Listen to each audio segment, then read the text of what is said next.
Should reservations exceed 50% cap in India? क्या India में reservations का जो 50% कैपिंग किया गया उसको एक्सीड किया जाना चाहिए या नहीं? The question of whether reservation in India should exceed the judiciary imposed 50% cap has resurfaced with growing political and social demands.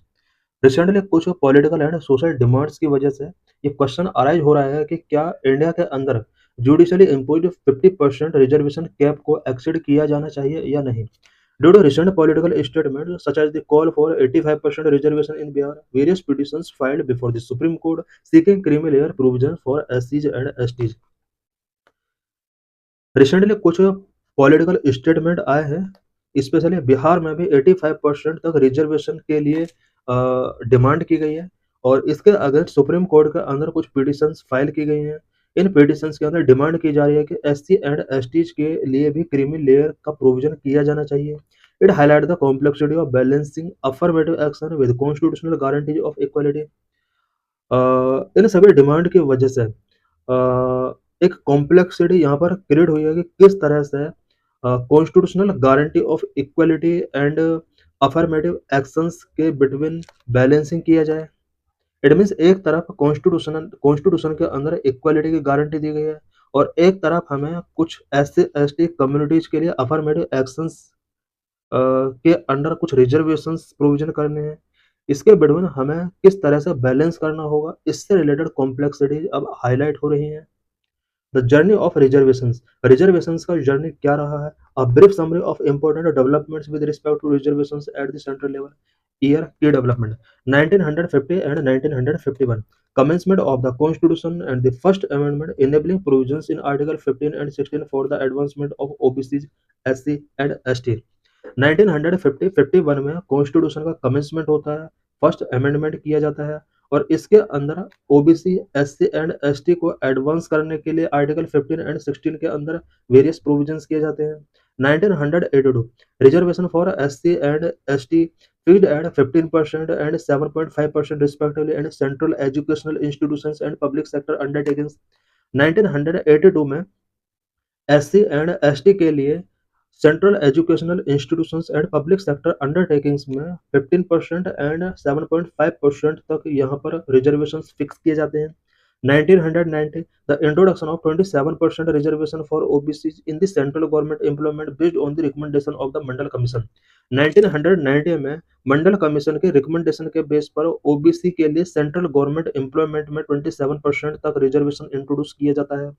2005 Article 15(5) inserted by the 93rd constitutional amendment that enable reservations for OBC, SC and ST in the educational institute including private ones।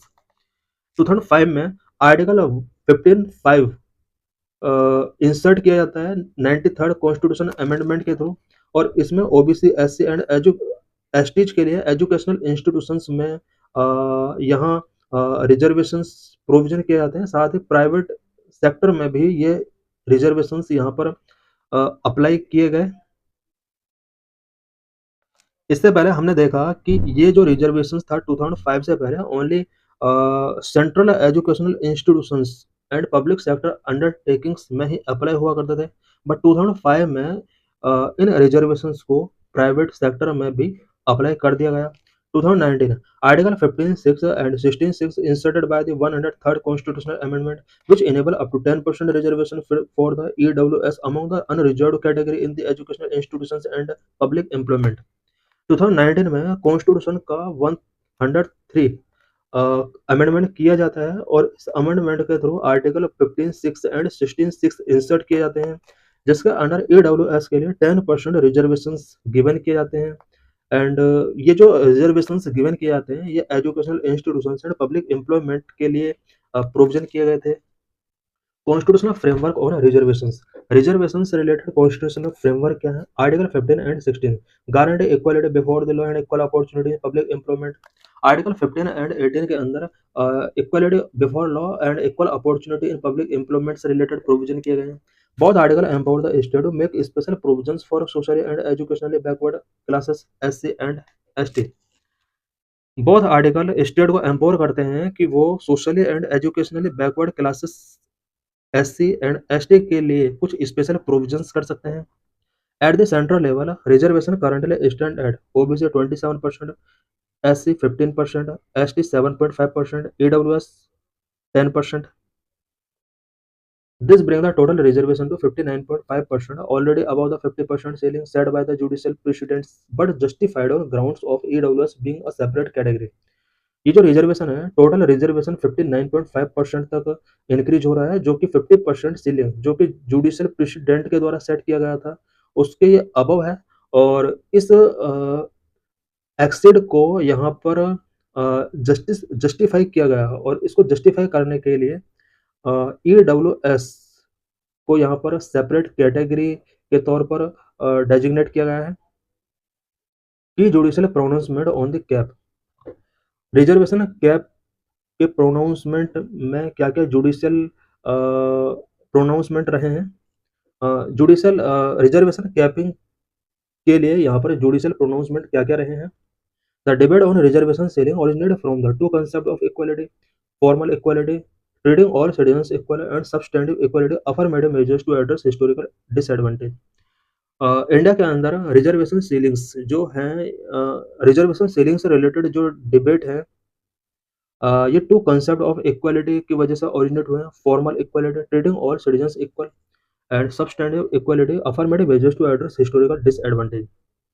एक होता है formal equality जिसमें all citizens को equal treat किया जाता है, and एक होता है सब्सटैंटिव इक्वालिटी जिसमें सोसाइटी के अंदर हिस्टोरिकल डिसएडवांटेज वाले सेक्शंस के लिए कुछ अफर्मेटिव मेजर्स टेकिंग किए जाते हैं। Balaji versus state of Mysore 1962 held that reservation should be within reasonable limits and capped at 50%। 1962 में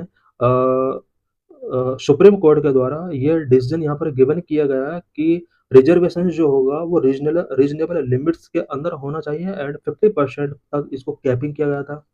state of Kerala versus N M. Thomas 1975 opened the door for substantive equality। Court observed that the reservation are not a exception but an extension of equality।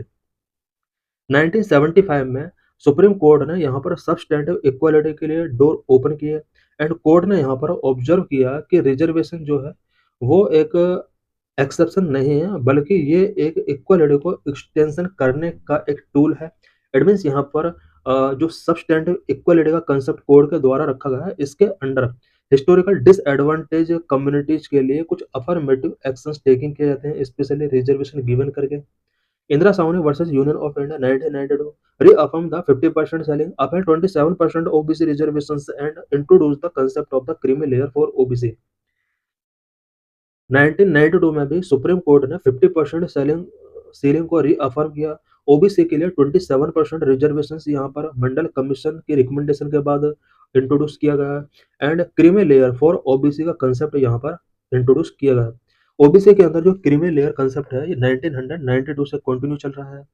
जनहित अभियान versus union of India 2022 upheld the 10% EWS quota, clarifying that the 50% limit applied to backward classes and not economically weaker sections।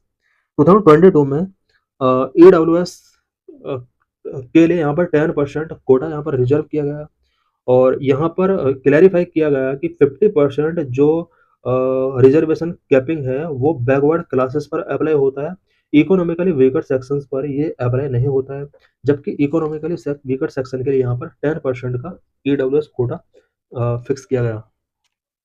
State of Punjab versus Devinder Singh 2024, a 7-judge bench emphasized the need for introducing creamy layer principles for SC and ST।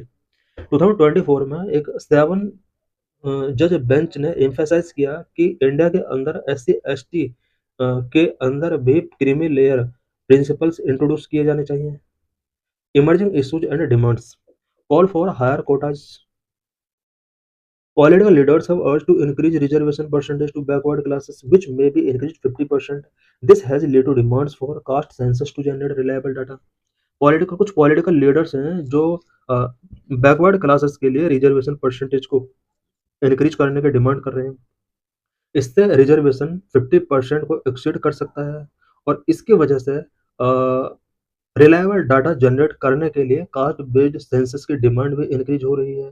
Unequal distribution of benefits, the Rohini Commission found that 97% of OBC reservations benefit only about 25% of cost of OBC, while nearly 1000 OBC communities saw no representation। Rohini commission ने ये found किया कि अ,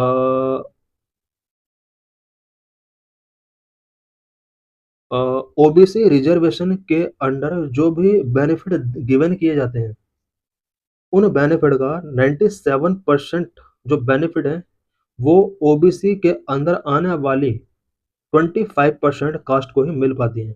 it means 75% cast को जो OBC के under आती हैं, जिन्हें बेनिफिट मिलना चाहिए, वो नहीं मिल पा रहा है।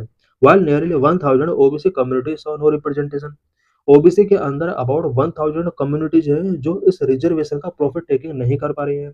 सिमिलर कंसर्न एग्जिस्ट विद एससीज and STs raising the demand for sub categorization. इसी तरह से एससी एंड एसटी की कम्युनिटीज को भी एससी एसटी रिजर्वेशन का प्रॉफिट नहीं मिल पा रहा है। यही वजह है कि इन कम्युनिटीज के अंदर सब कैटेगराइजेशन की डिमांड की जा रही है। Creamy layer debate for SC STs के लिए क्रीमी लेयर से रिलेटेड क्या क्या डिबेट है। OBC have a creamy layer exclusion but एससीज and ST do not. OBC के अंडर क्रीमी लेयर का प्रिंसिपल अप्लाई होता है, जबकि एससी एंड एसटी के अंदर नहीं हो रहा है। Critics argue that this result in monopolies benefit only to limited rich. Critics का कहना है कि इसकी वजह से मोनो बेनिफिट्स का मोनोपोलाइजिंग हो रहा है और लिमिटेड रिच पर्सन तक ही इसका प्रॉफिट मिल पा रहा है। Backlog of vacancies, government data indicate 40 to 50% of reserved seats across SC, ST and OBC categories remain vacant, largely due to systematic gap in recruitment and access। Government data indicate करते हैं कि S C S T and OBC के reserve seat पर 40 to 50% seats जो हैं वो vacant रह जाती हैं, और ये रिक्रूटमेंट एंड एक्सेस प्रोसेस में सिस्टमेटिक गैप की वजह से ऐसा हो रहा है। Balancing equality and social justice, the central dilemma is balancing the right to equality of opportunity with the need for social justice. जो सेंट्रल डायलेमा है वो ये है कि इक्वालिटी ऑफ अपॉर्चुनिटी का राइट को किस तरह से सोशल जस्टिस के साथ बैलेंस किया जाता है। Expanding reservation beyond the 50% cap could be seen as a compromising merit and constitutional equality. Data highlight the persistent underrepresentation of marginalized communities. Experts suggest reforms such as sub-categorization within OBC and SC, ST groups to ensure fairer distribution of benefit. Reservation system में reform करने के लिए कुछ experts ने suggestions given किए हैं, such as distribution के benefit के फेयर डिस्ट्रीब्यूशन को इंश्योर करने के लिए OBC SC and ST group के अंदर सब कैटेगराइजेशन हमें करना होगा। Greater investment in skill development and employment creation, reducing over dependence on public sector reservations. India को skill development and employment creation के लिए इन्वेस्टमेंट को ग्रेटर करना होगा, so that public sector reservations पर जो ओवर डिपेंडेंसी है उसको रिड्यूस किया जा